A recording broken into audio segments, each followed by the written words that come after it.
Bonjour et bienvenue sur ma chaîne Au Boudoir de Candy Shy.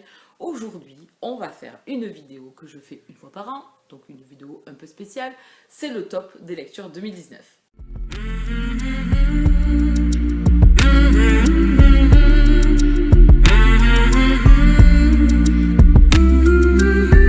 Oui, elle en fout un suspense alors que c'était écrit dans le titre. Oui, pardon, désolé. Je vais vous montrer les coups de cœur que j'ai eu en 2019. Il y en a eu pas mal. J'ai revu ma copie et j'en ai 18 à vous présenter. Donc il va falloir quand même que j'active. Je ne vais pas rester 2 heures sur ces lectures. Beaucoup ont été déjà chroniqués sur la chaîne, donc vous pouvez les retrouver. Certains ne le sont peut-être pas, mais je vous le dirai sur le moment. Cette année 2019 a été une année très très bonne niveau lecture. J'ai moins lu qu'en 2018, mais c'est pas bien grave. J'ai lu moins de mangas. J'avais lu quelques mangas en 2018. Je m'y étais mis un petit peu. Cette année, j'en ai lu un. Donc c'est un peu fébrile. J'aimerais qu'en 2020, j'en lise un peu plus. J'en ai dans ma pile à lire en plus, donc ça serait bien. J'ai lu 87 livres. J'ai lu de très très bonnes lectures. J'ai eu d'énormes coups de cœur.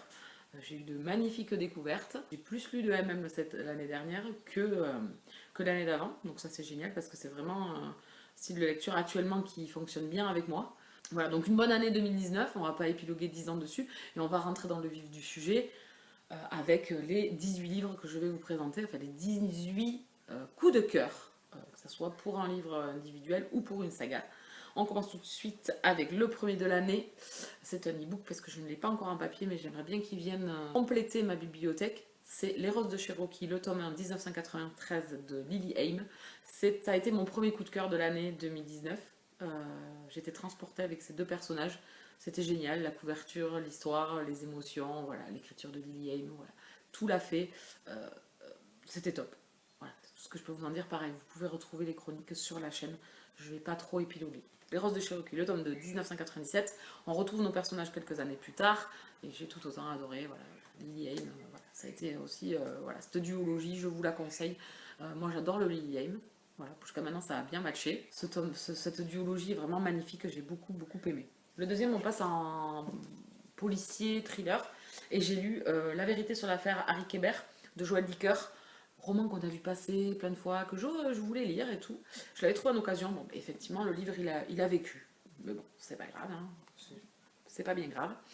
J'ai lu ce roman en début d'année 2019 et j'ai beaucoup aimé. J'ai passé un excellent moment avec ces personnages, avec cette enquête, avec la personnalité des gens.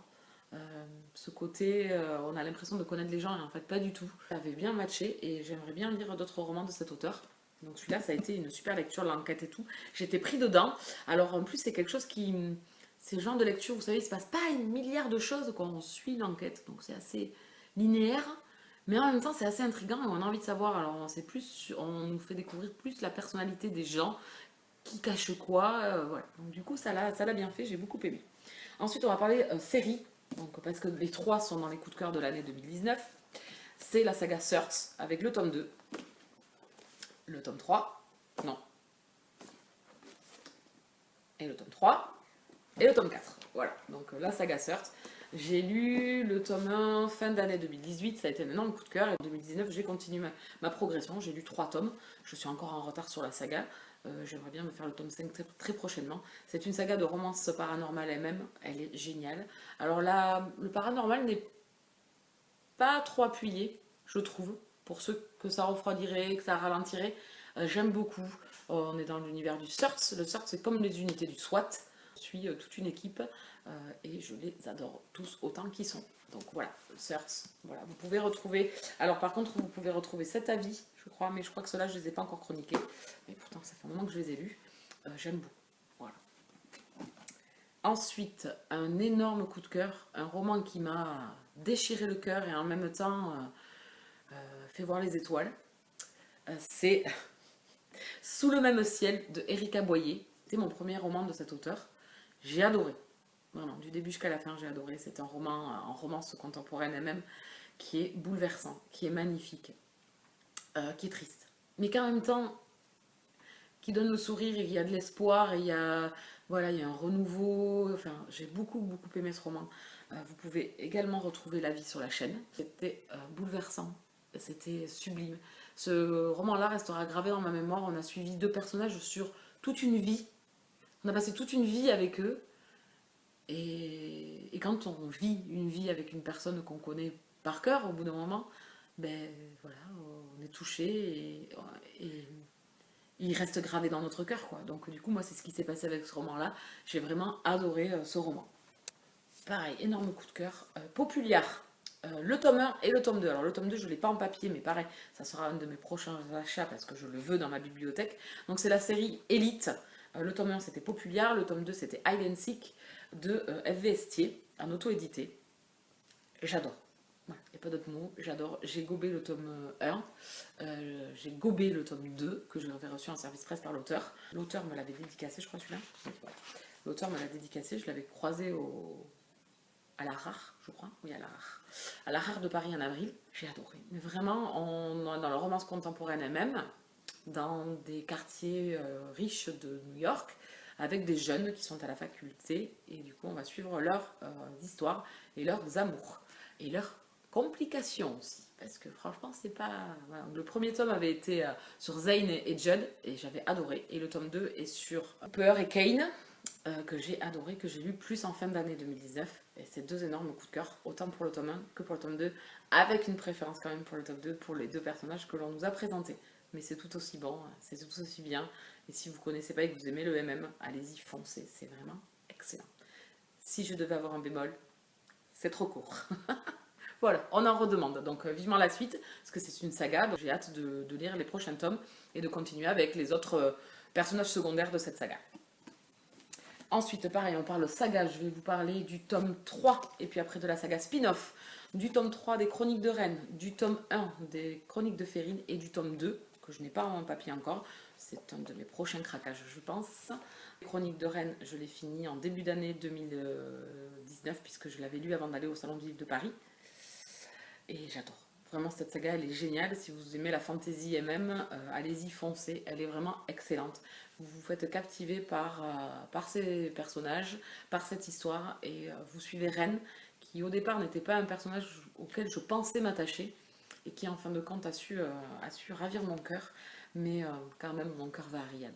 Voilà. Après, j'ai enchaîné avec le spin-off, donc, qui se passe avant les Chroniques de Rennes. Donc on est à bien avant. Ici, le tome 1 se passe, c'est le père de Riyad et son conjoint. J'ai beaucoup aimé. Alors il est tout petit, mais en fin de compte, il y a assez dedans. Tout un contenu qui suffit en fait. Adoré. Et j'ai lu le tome 2 après sa sortie, un mois ou deux après sa sortie. Alors on est avec des personnages, on est dans la ville de Férine là, et on va être plus avec la population de Férine. On va être dans un bordel. Et franchement, c'était génial. J'ai eu les larmes, j'ai été bouleversée, j'ai adoré chaque personnage, c'était trop bien. Je crois que le tome 2 est vraiment top. Il se hisse au même rang que la trilogie, j'ai vraiment adoré.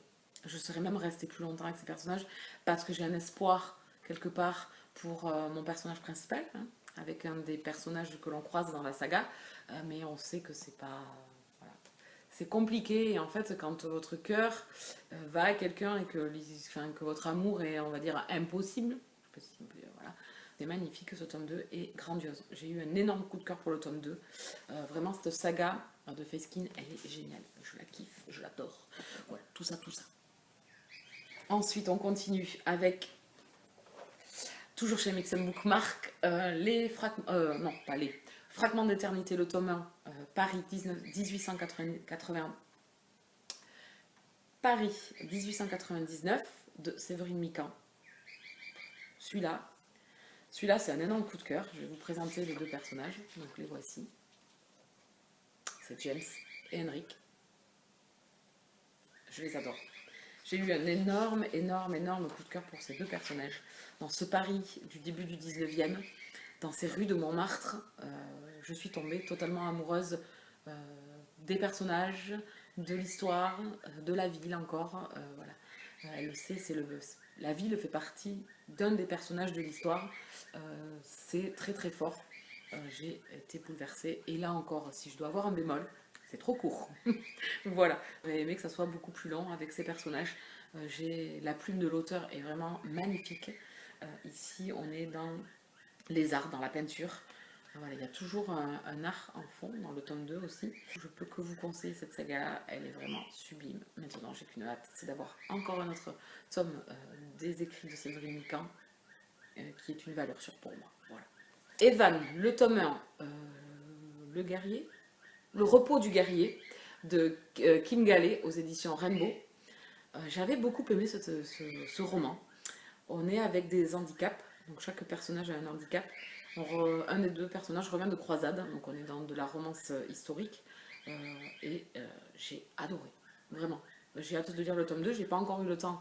Il est sorti en début d'année 2020, j'ai pas encore eu le temps de le lire, mais j'adore. Vraiment, il est super, je peux que vous le conseiller. Alors celui-là aussi. Le sang des sauvages, le tome 2, le prix d'Alcibiade de Farah Anna. Ce roman, c'est méga coup de cœur. C'est méga coup de cœur. Par contre, ayez le cœur bien accroché, parce que mon port, c'est des montagnes russes. On vit des choses difficiles et nos personnages ne sont pas épargnés. J'avais adoré le tome 1, j'avais eu un énorme coup de cœur pour le tome 1 en fin d'année 2018. J'avais lu là en début d'année 2019 ce tome 2 qui a été les montagnes russes. Hein.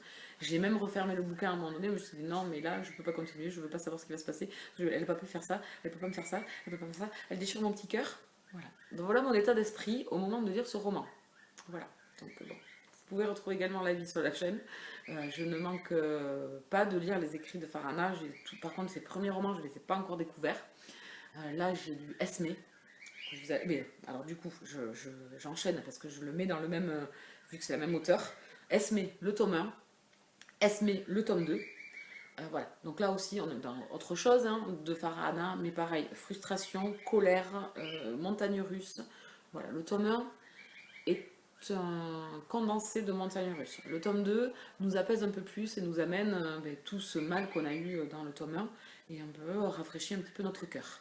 Voilà, cette duologie, je ne vous en ai pas encore parlé, il va falloir que je m'y mette. Voilà, c'est une des vidéos que j'ai à tourner là prochainement pour vous en parler. J'ai adoré.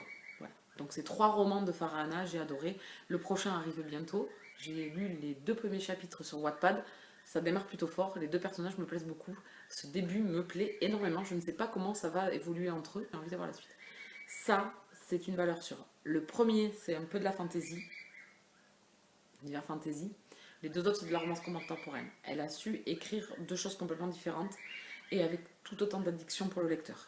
Voilà, c'est tout ce que je veux dire. Farhana, pour moi, maintenant, c'est une valeur sûre. On continue. Désir interdit, le tome 2. Le tome 2, c'était Provocation. Non, ça c'était le tome 1. Je sais plus, le tome 2, le titre, je m'en rappelle. De Joanna Chambers. Méga coup de cœur. C'est de la romance historique. Je suis fan, j'adore. J'ai hâte, là, le tome 3 va sortir là, en début d'année 2020. Comment vous dire qu'il me tarde. Et pareil, c'est des romans que je veux dans ma bibliothèque. Celui-là, je ne vous en ai pas parlé. Mais en tout cas, ça, c'est une valeur sûre. C'est de la romance historique. Il faut aimer la romance historique, mais ce tome 2, en plus, c'est génial. Alors, autant j'avais adoré le tome 1, j'avais eu un énorme coup de cœur parce qu'on découvrait les personnages et c'était très compliqué entre eux. Ce tome 2 est différent. Ils ont mûri, ils ont changé parce qu'on fait un bon temporel en plus. Donc, du coup, voilà, le lecteur est pris. Ces personnages ont perdu des années. J'ai beaucoup aimé, je peux que vous le conseiller. C'est parfait. Ensuite, on continue. Un ovni, La patronne de Cassinesi, un roman que l'auteur m'a fait découvrir. On est ici avec les 7 péchés capitaux. J'ai beaucoup aimé. Une héroïne qui sort des sentiers battus. On peut ne pas l'aimer par son côté antipathique et un peu girl power. Et un peu j'écrase tout le monde et très, très froide. Mais en même temps, il n'y a pas que ça. Et il y a ces personnages qu'elle nous distille. Voilà, et l'histoire qu'elle nous raconte. Et avec ces personnages avec lesquels elle nous entraîne. Et j'ai beaucoup aimé. Voilà. J'ai vraiment adoré. C'est un ovni parce que c'est pas de la romance. C'est. Je sais pas. C'est un ovni. C'est. La couverture est magnifique, l'histoire est géniale avec ces 7 péchés capitaux enfants. Il y a un côté sensuel, puisqu'il y a un côté. On est dans des relations entre personnages, donc il y a quand même de la romance ou de l'attirance ou du désir entre ces personnages-là, et j'ai vraiment adoré. C'est super bien mené. Chaque péché est vraiment super bien amené. Donc on rencontre plein de personnages, j'aime beaucoup.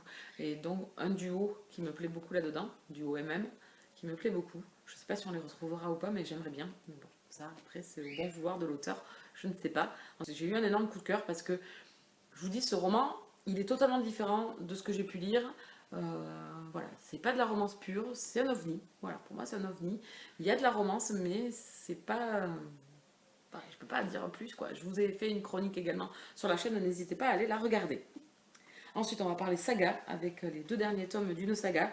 Donc le tome 5 et le tome 6 de la saga Tentation, Coup de folie et Coup d'amour. Ces 2 tomes ont été un pur régal. Même si le tome 4 était super bien aussi. Mais c'est une saga géniale. On est resté avec Tate et Logan pendant 6 tomes. On est resté dans les 3 premiers tomes à une période de leur vie, un début de relation, mettre les bases. Et après, on les retrouve des années plus tard dans le tome 4, 5 et 6. Et voilà. Et j'ai même eu la petite larme un petit peu dans ces derniers tomes parce que c'est plein de passion, c'est plein d'amour et j'ai vraiment beaucoup aimé. Voilà. Donc et on amorce en plus l'autre saga Confession, à savoir si on l'aura en France. Je ne sais pas. C'était oui, puis après non. Enfin, je ne sais pas. Donc du coup, voilà. Je vous la conseille si vous aimez la romance érotique et même. N'hésitez pas à découvrir Tate et Logan qui, moi, m'ont tapé dans l'œil et ont su ravir mon petit cœur, cela aussi. Énorme coup de cœur aussi. Green Oak de Emma Landas aux éditions Black Ink. Alors, il m'a été offert par Shelby. Il m'a été dédicacé par Emma. J'ai adoré. Vraiment, j'ai adoré. Alors, j'ai adoré Goran, qui restera mon petit chouchou, mon privilégié. Voilà, Goran, voilà. Goran, il m'a alpagué dès les premiers chapitres. Goran, il a ravi mon cœur. Ce petit garçon en Yougoslavie a ravi mon cœur dès le départ. Donc, du coup, ça sera toujours Goran, je pense. Par la musique, voilà. Alors, Emma Landas nous distille des titres de chansons à chaque chapitre. Je trouve que ça amène de la puissance au récit. Ici, elle a écrit quelque chose de différent. J'ai vraiment adoré. J'ai adoré lui râler. J'ai adoré cette romance. J'ai adoré ses émotions. Voilà, dans ce côté un peu tzigane, un peu gitan. Sans nous mettre de temporalité. Moi, j'ai pallié ça un petit peu dans les années 60. Mais peut-être que je me trompe. J'ai vraiment aimé la musique. Enfin, voilà, il y a du blues. Voilà. C'est vraiment cette lecture m'a beaucoup beaucoup touchée. C'est le 2e roman de l'auteur que je lis et c'est un 2e coup de cœur. Voilà, je sais pas. J'ai un peu plus peur d'aller vers chirurgicalement de votre et Will parce qu'on va être plus dans de la romance contemporaine. J'ai peur. Peut-être que c'est une fausse idée que je me fais parce que là, ces personnages sont vraiment géniaux.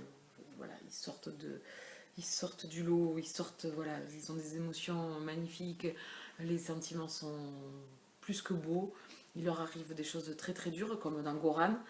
Voilà, moi j'ai adoré, donc je peux que vous le conseiller. Pareil, vous pouvez aller retrouver l'avis sur la chaîne, c'est vraiment un énorme coup de cœur en 2019. Voilà, je ne manquerai pas de lire des prochains écrits d'auteurs. Il faut que je lise donc chirurgicalement votre, très compliqué à dire ce titre, et Will. Voilà, donc ça sera dans le courant de l'année 2020, je pense qu'il va falloir que je me remette à jour, comme ça je ferai tout ça. Voilà, parce qu'elle va continuer à écrire, madame. Donc bon, à cette allure-là, je ne vais pas rattraper. On reste avec Lily Haim, La Déferlante, que j'ai fait en audiobook. Donc maintenant, il me le faut en papier, parce que j'aimerais bien me le relire en papier. J'ai adoré. À l'écoute, je ne pouvais même pas m'arrêter, même quand j'étais chez moi, j'étais sur mon canapé, j'aurais pu faire 50 000 autres choses, lire, regarder la télé. Non, je me remettais l'écoute. J'ai pas pu lâcher ces 2 personnages. On était à la plage, on était avec le surf, on était à Los Angeles. Alors, moi qui suis pas une grande fan de surf, parce qu'ici je suis sur la côte et du surf, il y en a en foison. Ça n'a jamais quelque chose qui m'a plus transcendé que ça. J'aime beaucoup regarder, je trouve ça chapeau l'artiste. Mais voilà, je ne suis pas plus transportée, c'est pas parce que je vais voir du surf que je vais baver ou que je vais voir un surfeur que je vais baver. Mais là, bon, plein d'émotions, il arrive plein de choses, on se dit qu'à un moment donné, il va bien arriver un truc. Effectivement, Aiden a ravi mon cœur. Enfin voilà, c'est une romance contemporaine elle-même. Je vous en ai pas encore parlé. C'est un énorme coup de cœur. Et alors, un audio-livre, j'ai eu du bon, j'ai eu du moins bon. Voilà, tout dépend de la personne qui parle. Là, la voix, elle était parfaite. C'était parfait. Tout était parfait. J'étais transportée par ce roman, par cette écoute, je ne pouvais pas m'arrêter. J'ai dévoré cette écoute et j'ai adoré ma lecture. Voilà. Ensuite, une saga chouchou que j'ai terminée. Charlie Davidson, le tome 13, 13 tomes de malheur de Darrinda Jones. Voilà. Donc ça se passe de commentaires. La saga Charlie, ça y est, j'ai fini. Je pense qu'on va démarrer sur un spin-off maintenant. Ravie de retrouver encore Charlie parce qu'il faut toujours entendre d'un tome à un autre. Triste d'avoir fini, surtout avec cette fin qui m'a beaucoup tiré les larmes, vraiment. Alors, c'est beau, et en même temps, je sais pas. Ah, ça m'a. Je sais pas, j'ai eu mon petit cœur, il s'est déchiré. Euh, j'ai pensé à Pépin, enfin, voilà. Pour ceux qui auront lu la saga, ils comprendront. J'ai pas eu le temps de vous en parler. J'ai encore l'émotion, encore aujourd'hui. Pourtant, ça fait un petit moment que je l'ai lu. Je l'ai lu après l'été 2019. Et j'ai toujours autant d'émotions sur cette fin. Qui met le sourire et qui en même temps m'a déchiré le cœur. Voilà. Voilà. Moi j'aime pas qu'on me déchire le cœur, j'aime pas qu'on me fasse des trucs comme ça. Voilà. Donc du coup je vous en ai pas encore parlé. Vous savez l'amour que j'ai pour cette saga de Charlie Davidson. Je l'adore, en urban fantasy, elle est géniale. Il y a tout dans cette saga, il y a tout. De l'action, de l'humour, de l'amour. Enfin voilà, elle est géniale. Il faut rencontrer le personnage de Charlie, tellement elle est géniale. Oh, et on va finir en beauté avec deux trucs super bien. Fucking Love le tome 1. Fucking Love le tome 2. J'ai découvert cette saga en fin d'année. Je me suis fait le tome 1 un mois et le tome 2 l'autre mois d'après. J'ai adoré. J'ai adoré l'univers dans lequel m'a transporté Amélie. J'ai adoré les personnages. Donc dans les deux premiers tomes, on reste avec les deux mêmes personnages, mais on a 4 couples. Oui, 4 couples. Au départ, on va dire qu'il y a 4 couples. Je pense que ça va s'agrandir puisque des personnages font leur arrivée à partir du tome 4. À partir du tome 2 et demi aussi, puisqu'il y a des fucking girls qui vont rentrer en lice aussi. Donc voilà, donc ça c'est un saga chouchou. Je ne vais pas vous en parler parce que là c'est vrai que ça fait très près. Je viens de vous en parler, j'ai fait des avis sur le tome 1 et le tome 2, j'ai fait des avis sur le tome 3, 4 et 4 et demi. Donc je ne vais pas vous en reparler. Si vous n'avez pas compris que je suis fan de cette saga, je me mettrai des tartes pour une seule chose, c'est d'avoir mis autant de temps à la commencer. Voilà, j'ai été bien bête parce qu'elle est vraiment grandiose. Je ne peux que vous la conseiller. Il faut aimer la romance même, il faut aimer l'érotique, parce que là, il y en a, mais c'est super bien amené, c'est super bien écrit. Enfin, voilà. Amélie, c'est une valeur sûre. Pour du MF, pour du MM, enfin voilà. Amélie et Marie, voilà. J'aime beaucoup. J'ai pas tout lu encore, au loin de là, mais celle-là, elle se hisse en haut.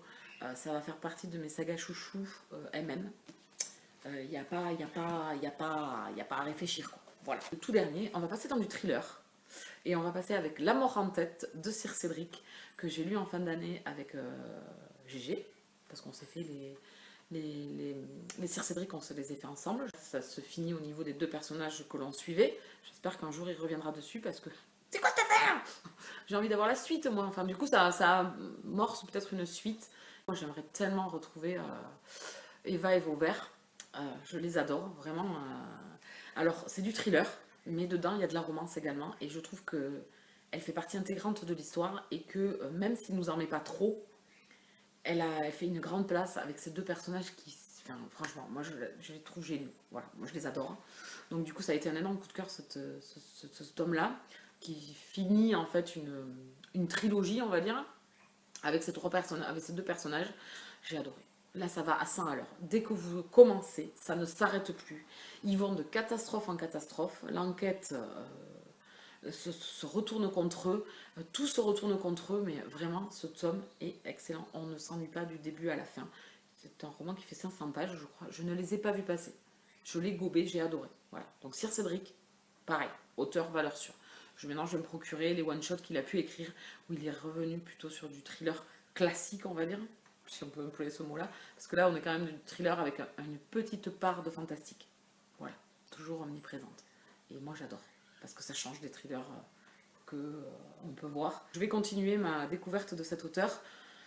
Je ne sais plus ce qu'il a écrit après La mort en tête, il faut que je regarde, parce que j'aimerais bien les lire, je continue, parce que je les lis dans l'ordre, et je veux continuer à les lire dans l'ordre. Donc, on a fini. Ça y est, vous avez découvert toutes les lectures qui m'ont transporté dans l'année 2019. Je fais juste un aparté. Vous m'avez tous demandé un top MM. J'attendais d'avoir lu beaucoup de MM. C'est chose faite maintenant. Maintenant de faire le top, ça va être l'enfer parce que je vais pas savoir quoi choisir.